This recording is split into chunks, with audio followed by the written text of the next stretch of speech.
we're talking about how to read biblical narrative, or in other words, how to read stories. Right. And one of the main ingredients of any good story is characters who encounter conflict and then have to overcome it. Yeah, let's talk about characters.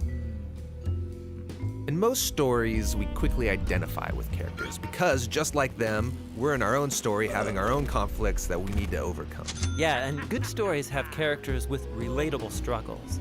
We can watch them react to these challenges in different ways, and we get to see what happens as a result. Through characters, an author can show us their view of what it means to be human. The Bible's no different. Biblical stories use characters as a mirror so we can see ourselves and discover our own human nature in the reflection. The thing about characters in the Bible is that they could be hard to relate to. Often there's very little detail given about them. Yeah, biblical authors develop characters differently than modern narratives. They prefer to communicate a lot through minimal detail. For example, we rarely hear what people look like in the Bible, but when we do, it's crucially important for the story. Like we're told that Saul is tall and David was kind of a runt. And these become images of their moral character. Saul's height matches his love of status and power to impose authority, while David humbly accepts his low status and allows God to exalt and deliver him. So people's physical appearances are symbolic. Yeah, very often. Like Esau's hairy body fits his animal-like behavior, and Jacob's smooth skin matches his deceptive, slippery nature. What other clues do we get about biblical characters? Well, often people's names symbolize their role in the story. Abraham in Hebrew sounds like father of a multitude. Jacob means deceiver. Ruth means refreshment. And Saul, his name means the one asked for. He's the flawed king that the people requested. So by packing all this meaning with very little detail, biblical stories can do a lot in a little space. And they even leave out things that modern readers want to know about these characters.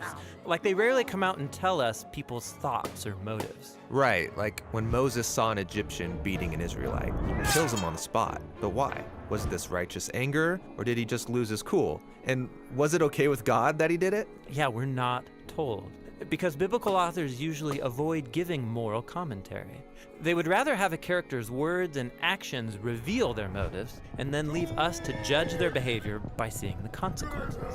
So in the case of Moses, this murder's the beginning of a pattern of his anger getting the best of him with bad results. This choice forces him to run and hide in the desert for 40 years. So it was a bad thing. But he does meet his wife out there, so it's a good thing? Exactly. It forces you to ponder.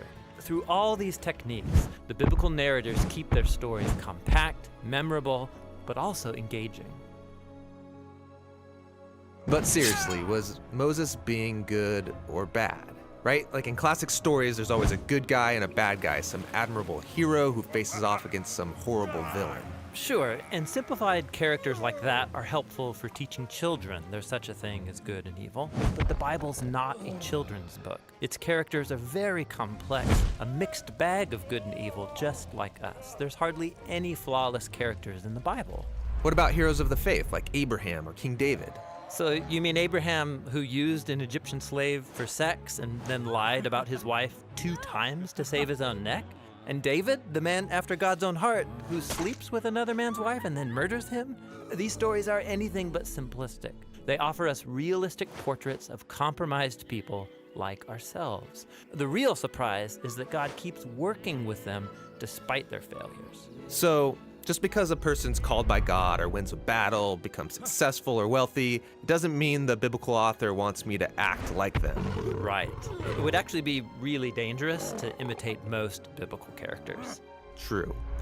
But there must be something admirable in biblical characters, something I can imitate. Absolutely. Pay attention, and you'll notice that most biblical stories highlight the moments when characters fail or come to the end of themselves, and then they choose radical trust in God's grace and wisdom.